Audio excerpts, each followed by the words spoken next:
hormones, welcome on to the show. Na peru Subbu Peteti and I'm a writer, director and producer in feature films, short films and animation. ప్రస్తుతం నేను harrow అనే ఒక beautiful location in లండన్లో ఉన్నాను.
Well ఒక meeting కోసం వచ్చాను కాబట్టి why not take advantage and Cinema Gundu ఇక్కడ చేయాలనిపించింది. So let's do it. So film మేకింగ్లో ఇంట్రెస్టింగ్ కాన్సెప్ట్స్ అండ్ టెక్నిక్స్ గురించి తెలుసుకోవాలంటే the one and only show is Cinema గుండు.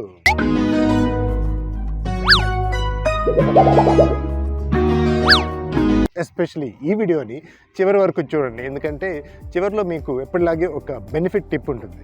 సో ఇవాళ topic red flags. Red flags అంటే స్క్రీన్ ప్లే. ఇన్ఫ్యాక్ట్ మీరు కథ రాయకముందే ఇది డెఫినెట్గా ఫ్లాప్ అవుద్ది అని తెలుసుకోవాలంటే కొన్ని రెడ్ ఫ్లాగ్స్ ఉన్నాయి. అందులో ఫస్ట్ రెడ్ ఫ్లాగ్ వచ్చి ఈ కథ మీకు అసలు ఎందుకు రాస్తున్నారో తెలియకపోవడం. అంటే ఏదో ఒక సినిమా హిట్ అయింది కాబట్టి ఇలాంటి సినిమా నేను రాస్తాను అని అంటాం. అంటే for example Arjun Reddy hit అయింది కాబట్టి నేను ఇలాంటి స్ట్రాంగ్ ఎమోషన్స్, వెరీ రా క్యారెక్టరైజేషన్ ఉన్న ఒక హీరో కథ చెప్తాను అనుకుంటే అది డెఫినెట్గా ఫ్లంక్ అవుతుంది. ఎందుకంటే ఆ కథ మీ సొంత ఎమోషన్లోంచి పుడితే వండర్ఫుల్గా ఉంటుంది. ఇన్ఫ్యాక్ట్ అలా ఎమోషన్ లేకుండా చాలా సినిమాలు అర్జున్ రెడ్డి తర్వాత వచ్చినాయి, అవన్నీ హిట్ ద ఫ్లోర్ అనమాట. సో అలాగూ మీకు ఏమి క్లారిటీ లేకుండా నీ కథ ఎందుకు రాస్తున్నానో తెలియకుండా ఉంటే డెఫినెట్గా మీరు రాయకముందే అది డ్రాప్ అయిపోవచ్చు. It will be a bad script. Well screen రైటింగ్లో ఇంకొక రెడ్ ఫ్లాగ్ ఏంటంటే, అంటే మీరు కథ రాయకముందే అది ఫ్లాప్ అవుతుందో ఎలా తెలుసుకోవాలి అంటే, మీ మెయిన్ క్యారెక్టర్కి అసలు గోల్ లేకపోవడం.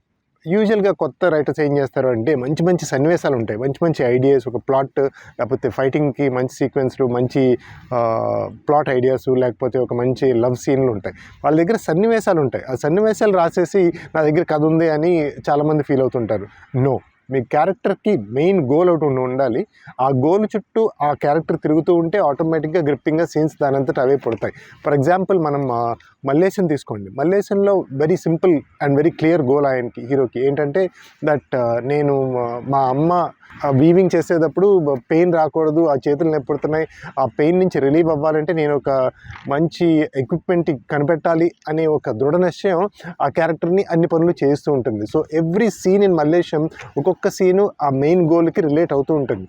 అలాగే మీ క్యారెక్టర్ మెయిన్ గోల్కి రిలేట్ అయ్యే సీన్స్ రాస్తే మీకు beautiful screenplay, gripping screenplay వస్తుంది. అంతేగాని ఒక కామెడీ ట్రాక్ కలిపేసి దీన్ని దాంట్లో హీరోని ఇరికించేసి, లేకపోతే ఒక మంచి హారర్ సీన్లు మీకు దొరికింది కాబట్టి దానిలో హీరో క్యారెక్టర్ ఇరికిస్తే అది చాలా పేలవంగా ఉంటుంది ఆ స్క్రిప్ట్.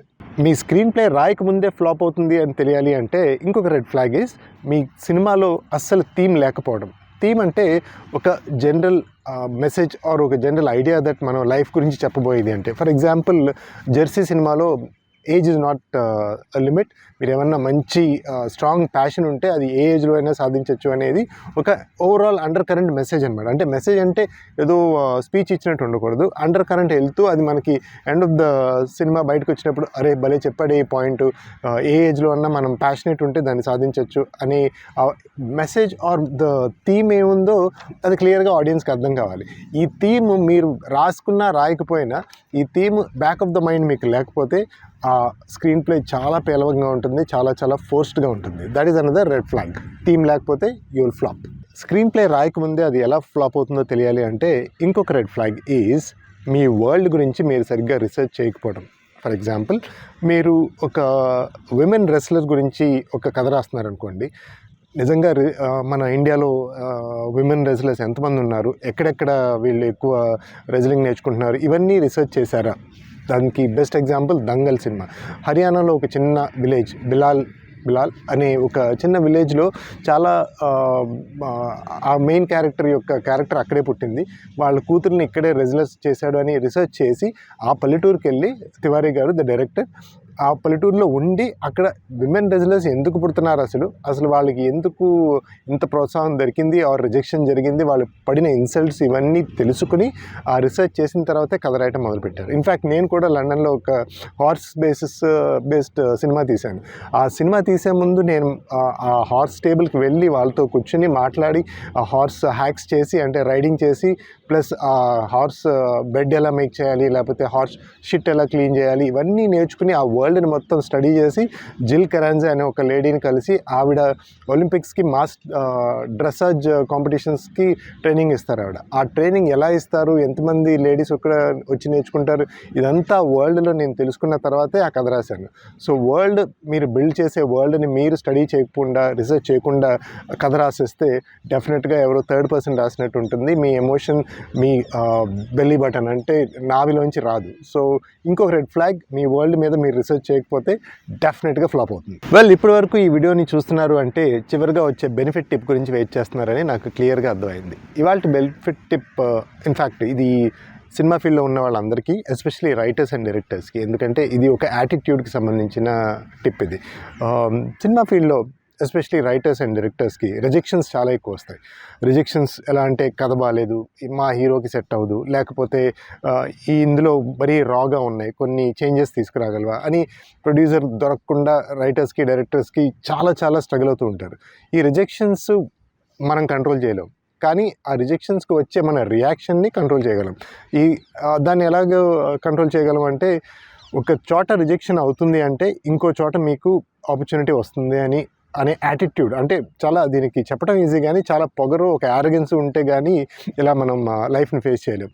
ఎందుకంటే బెస్ట్ ఎగ్జాంపుల్ అర్జున్ రెడ్డి కథ పట్టుకుని సందీప్ వంగ గారు చాలామంది దగ్గర తిరిగారు. ఇందులో హీరో చాలా రాగా ఉన్నాడు, ఎంత ఫ్లాడ్గా ఉన్నాడంటే హీరోకి ఇన్ని బ్యాడ్ హ్యాబిట్స్ అని చెప్పి కథ మార్చేయమన్నారు. కానీ ఆయన మొండిగా, చాలా యారగెంట్గా, ఇన్ఫ్యాక్ట్ యారగెంట్ అనే పదం వాడొచ్చో వాడకూడదు, కానీ ఇన్ఫ్యాక్ట్ ఆయన అన్నారు, మీరు తీయకపోతే నేనే నా సొంత డబ్బులు పెట్టుకుని తీస్తాను అని ఒక యాటిట్యూడ్. ఈ యాటిట్యూడ్ ఎవరు నేర్పలేం. ఇన్ఫ్యాక్ట్ అది మనకి లోపల నుంచి రావాలి. ఒకవేళ మనకు ఆ యాటిట్యూడ్ లేకపోతే ఎక్కడి నుంచి తెచ్చుకున్నా ఈ యాటిట్యూడ్ ప్రాక్టీస్ చేయాలి, తప్పదు. It's an attitude thing. If you want to avoid rejections, please change your attitude. ఈ రిజెక్షన్స్ వల్ల ఇంకో బెనిఫిట్ కూడా ఉందండి.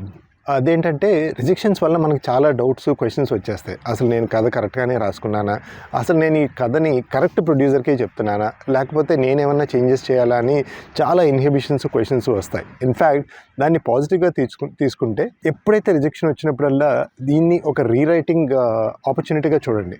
ఓకే, నేను మళ్ళీ రీవర్క్ చేయాలి నా కథ మీద, నేను ఎక్కడో తప్పు జరుగుతుంది, నా ప్రజెంటేషన్లో తప్పు జరుగుతుంది, దాంట్లో చేంజెస్ చేయాలా, లేకపోతే కథలోనే చేంజెస్ చేయాలా అనేది మీకు చాలా క్వశ్చన్స్ వస్తాయి. సో రిజెక్షన్స్ని మీ రీరైట్ మీద అవకాశాలుగా తీసుకుంటే రిజెక్షన్స్ కూడా మీకు చాలా ముద్దుగా కనపడతాయి.